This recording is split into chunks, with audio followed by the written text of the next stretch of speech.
사랑하고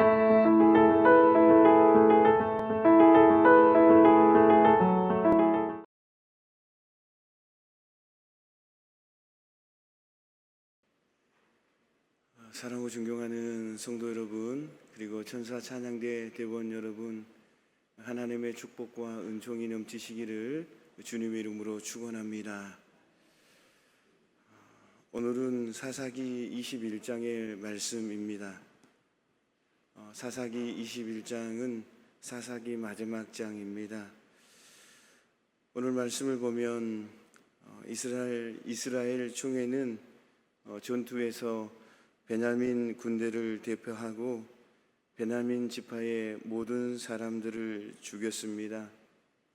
이때 베냐민 지파 가운데 살아남은 사람은 겨우 용사 600명에 불과했습니다. 베냐민 지파는 엄청난 위기에 처한 것입니다. 여기에 이스라엘 총회는 베냐민 지파에 대한 감정적 대응으로 말미암아 그들에게는 딸을 주지 않기로 결의까지 했습니다. 그렇기 때문에 베냐민 지파는 꼼짝없이 몰락할 운명에 처한 것입니다. 그리고 이것은 단지 베냐민 지파에게뿐만 아니라 이스라엘에게도 큰 문제가 되었습니다.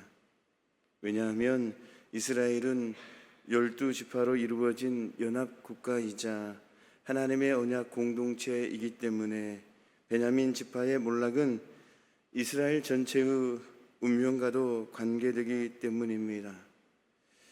그러므로 이스라엘은 전쟁이 종결되자 베냐민 지파에 대한 과도한 대응을 후회하고 그들을 위한 대책 마련에 고심했던 것입니다. 오늘 말씀을 통해서 우리가 생각해 볼 수 있는 것은 감정에 치우치게 되면 후회하게 된다라는 것입니다. 오늘 1절 말씀을 보면 이스라엘 자손들이 미스바에서 행한 맹세가 나옵니다. 말씀이 이렇습니다. 이스라엘 사람들이 미스바에서 맹세하여 이르기를 우리 중에 누구든지 딸을 베냐민 사람에게 아내로 주지 아니하니라 하였더라. 미스바 총회에서 딸을 베냐민 사람들에게 주지 않겠다라고 이렇게 맹세를 한 것입니다. 이스라엘 자손이 이 맹세를 할 당시에 감정적으로 매우 흥분한 상태였습니다. 당시 그들은 레인의 첩을 음행한 사건으로 인해 매우 분노했습니다. 그리고 기브아 사람들이 저지른 죄악을 반드시 징계해야 하겠다라고 결의한 상태였습니다.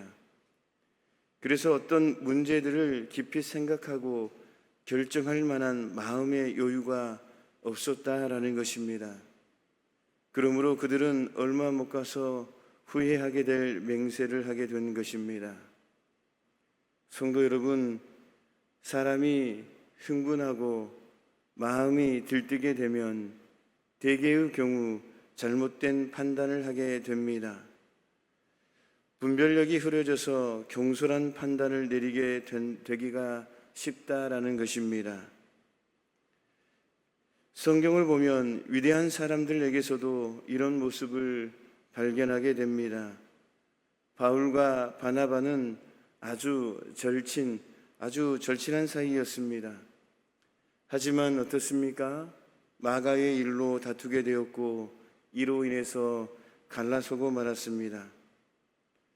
그들은 둘 다 초대교회의 지도자적인 위치에 있던 사람들이었고 신앙과 덕망과 인격을 두루 갖추었음에도 불구하고 흥분된 상태에서 이러한 결정을 내리게 된 것입니다.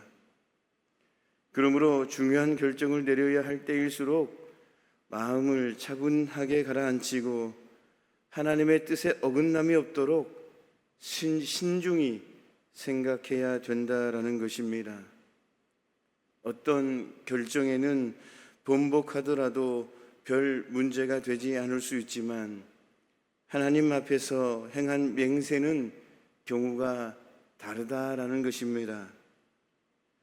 흔히들 결단은 빠를수록 좋다라고 말을 합니다. 하지만 이것은 정확한 분석과 판단이 전제된 경우뿐이다라는 것입니다. 정확한 분석과 판단이 전제된 경우 결단은 후회가 없지만 그렇지 못한 경우에는 반드시 후회하게 된다라는 것입니다. 헤롯은 자신의 생일날 헤로디아의 딸이 자기를 위해 춤을 추어 마음을 기쁘게 하자 원하는 것은 무엇이든지 주겠다라고 맹세했다가 세례 요한의 목을 베는 죄를 저질렀습니다. 그는 이 일을 원하지 않았음에도 그럼에도 불구하고 경솔히 행한 맹세 때문에 피하지 못한 것입니다. 성도들 중에도 감정에 고조되어 지키기 어려운 소원을 했다가 나중에 그것으로 인해 시험에 빠지는 경우가 있습니다. 그러므로 성도는 매사를 감정적으로 대응해서는 안 되는 것입니다. 중요한 결정을 내릴 때에는 하나님께 기도하는 중에 확신이 섰을 때에 결단을 내려야 되는 것입니다. 중요하면 더 중요할수록 기도하며 또 계속해서 하나님께서 주신 마음이 있으면 2번, 3번 하나님 말씀에 점검해 보고 하나님께서 내 마음에 확신을 주실 때까지 계속해서 기도해 보고 또 말씀을 찾아보고 묵상하면서 분별해야 된다라는 것입니다. 그리할 때에 실수하지 않는다라는 것입니다. 그렇지 않고 감정적으로 흥분한 상태에서 또 들뜨는 상태에서 결정하게 된다고 한다면 반드시 후회하게 되고 하나님 말씀에 어긋난 그러한 모습이 나타나게 된다라는 것입니다. 우리가 이렇게 모든 일을 신앙적으로 행할 때에 실수를 범하지 않고 은혜 가운데에 계속해서 우리가 점검하고 또 점검하는 가운데에 결정을 내렸을 때에는 우리가 신앙생활을 올바르게 하나님 중심으로 살아갈 수 있다라는 것입니다. 성도 여러분, 우리 사단은 우리를 너무나 잘 알까요? 모를까요? 우리 하나님도 우리를 너무나 잘 알지만 사단도 우리를 너무나 잘 압니다. 사단은 우리를 어떤 모습으로 어떤 모습으로 해야만 이 사람이 시험이 들고 넘어지는지를 너무나 잘 압니다. 그래서 자꾸 흥분시킵니다. 그리고 마음을 들뜨게 합니다. 그래서 즉흥적으로 판단하게 하고 실수를 범할 수 있도록 죄를 지을 수 있도록 자꾸 그렇게 만든다라는 것입니다. 그래서 오직 예수, 오직 성경, 오직 하나님 말씀 붙잡고 기도함으로 말미암아 점검해보고 또 점검해보고 그런 가운데에 하나님의 주신 분별력으로 판단하고 나아가야만 후회하지 않는 삶을 살아갈 수 있고 하나님이 인정하고 하나님께서 축복해 주시는 하나님 중심의 삶을 살아갈 수 있다라고 우리는 말씀을 나누고 있는 것입니다. 사랑하는 성도 여러분, 감정에 치우치지 말고 항상 기도하며 하나님께서 주시는 분별력으로 승리의 삶을 살아가시기를 주님의 이름으로 축원합니다. 그리고 또 한 가지 말씀은 하나님의 뜻과 방법으로 하지 않는 성공은 고통을 가져다 준다라는 것입니다. 하나님의 뜻으로 하나님의 방법으로 하지 않는 성공은 성공이 아닌 것입니다. 오히려 그 성공은 우리에게 아픔을 가져다 주고 우리에게 슬픔을 가져다 주고 우리에게 번뇌를 가져다 주고 우리에게 고통을 가져다 준다라는 것입니다. 오늘 2절 말씀입니다.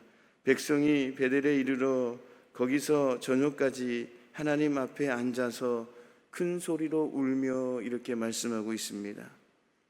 이스라엘 백성들이 베델에 이르러서 거기서 저녁까지 하나님 앞에서 큰 소리로 울며 대성통곡했다라는 것입니다. 대성통곡했다. 하나님 앞에라고 한 것을 보면 회막 앞에서 그리했을 것 같습니다. 이스라엘 자손들은 계획하고 원했던 대로 베냐민 사람들을 징계하고 모든 일이 잘 마무리되었음에도 불구하고 즐거워하는 대신에 대성통곡할 수밖에 없었습니다. 성공하면 기뻐하고 즐거워해야 되는데 그렇지 않고 하나님 앞에서 울고 있는 모습이 오늘 본문에 등장하고 있다는 것입니다. 왜냐하면 이 싸움에서 손실이 너무 컸기 때문입니다. 동족끼리의 싸움이어서 이긴 쪽이나 패하는 쪽이나 모두가 한 피를 나눈 형제였던 것입니다. 게다가 한 지파가 괴멸되다시피 했으니 그들이 대성통곡한 것은 당연한 것 아닙니까? 기브아 사람들의 행한 악한 모습에 분노가 치밀어서 징계를 결의하여 여기까지 이르렀지만 그 결과 엄청난 고통으로 다가오는 것을 피할 도리가 없었다라는 것입니다. 성도 여러분, 이처럼 때때로 애쓰고 힘써서 거둔 어떤 성공으로 인해 아픔을 느끼게 되기도 합니다. 다윗이 압살롬의 반란을 제압하고 아들 압살롬의 반란을 제압하고 왕권을 계속 유지할 수는 있었지만 그 마음이 항상 아팠던 것처럼 말입니다. 어떤 일을 이루었다라고 해도 그로 인해 마음이 항상 기쁘게 되는 것은 아닌 것 같다라는 것입니다. 하나님의 뜻과 방법으로 하지 않는 대개의 일들이 이와 같습니다. 우리가 무슨 일을 하게 되든지 하나님의 뜻을 쫓고 하나님의 영광을 위해서 어떤 일들을 하게 되면 이로 인해 기쁨이 충만하게 되지만 그렇지가 못한 경우에는 목적을 이루고서도 기쁨이 없다라는 것입니다. 바울은 숱한 고난을 당했음에도 항상 그 마음에 기쁨이 충만했으며 범사에 감사하는 생활을 했습니다. 주님의 복음을 위해서 그가 겪은 고통은 엄청난 것임을 우리는 성경에서 알게 되지만 그로 인해 불평하거나 자신이 불행하다고 생각한 적이 한 번도 없다라는 것입니다. 바울은 도리어 자신이 이 일을 할 수 있게 된 것을 감사히 여겼고 모든 일에 최선을 다했습니다. 성도 여러분, 우리가 거둔 성공들이 아픔으로 다가오지 않게 하려면 바울처럼 살아야 될 줄로 믿습니다.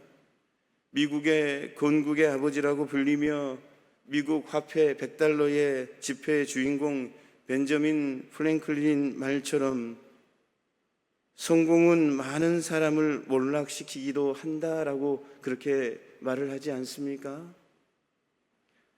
사람들에게 박수와 갈채를 받는 성공의 뒤에는 처참하게 몰락하여 몰골이 말이 아닌 사람들이 없지 않다라는 것입니다.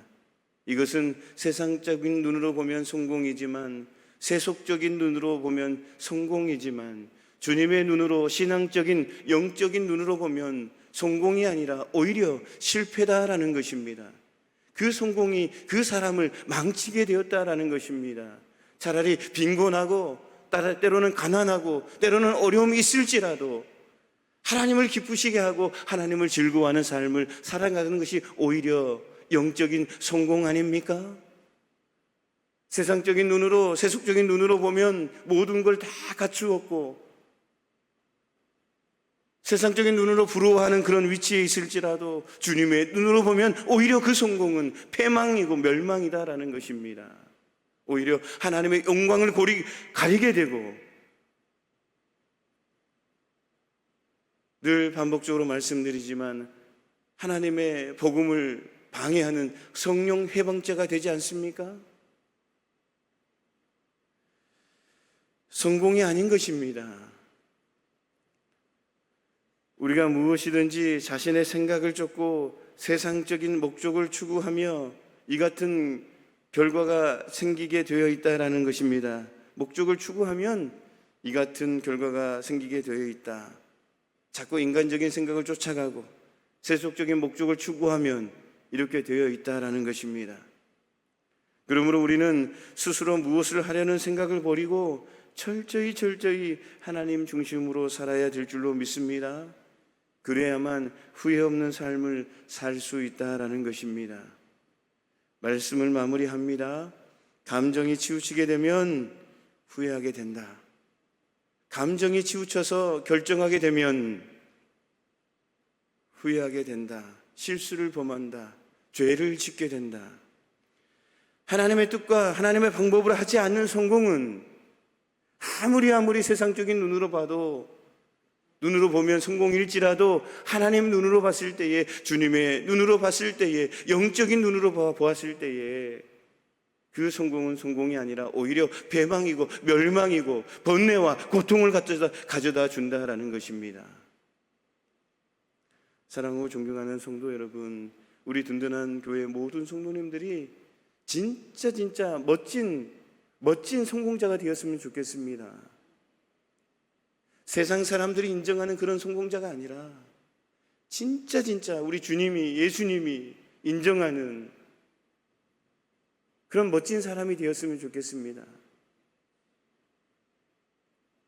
세상적인 눈으로 봤을 때 좀 가진 것 없더라도, 좀 부족할지라도 진짜 영적인 눈으로 보았을 때 저 사람은 정말 하나님의 사람이야, 하나님의 마음에 합한 사람이야, 그런 멋진, 그런 말을 듣는, 그런 칭함을 받는 멋진 사람이 되었으면 좋겠습니다. 사랑하고 존경하는 성도 여러분, 오늘 이 말씀 가슴에 새기시면서 하나님의 중심, 하나님 말씀의 중심, 하나님 중심으로 살아가시기를 주님의 이름으로 축원합니다. 그러므로 말미암아 늘 하나님의 주신 평안함과 기쁨을 누리며 살아가는 저와 여러분 모두가 되었으면 좋겠습니다. 기도하겠습니다. 하나님 아버지, 오늘도 사사기 마지막 장 21장의 말씀을 주시며 후회 없는 삶을 살지 말라고, 감정이 치우치면 후회하게 된다라고 말씀하십니다. 그리고 하나님의 뜻과 방법으로 하지 아니하면 그 성공은 성공이 아니다라는 것 다시 한번 생각해 봅니다. 우리가 모든 일들을 할 때에 하나님 중심으로 분별력 있게 진짜 하나님이 주신 기쁨과 평안함을 누리며 살아가는 우리의 모습이 되게 하여 주옵소서. 예수님의 이름으로 기도하옵나이다. 아멘.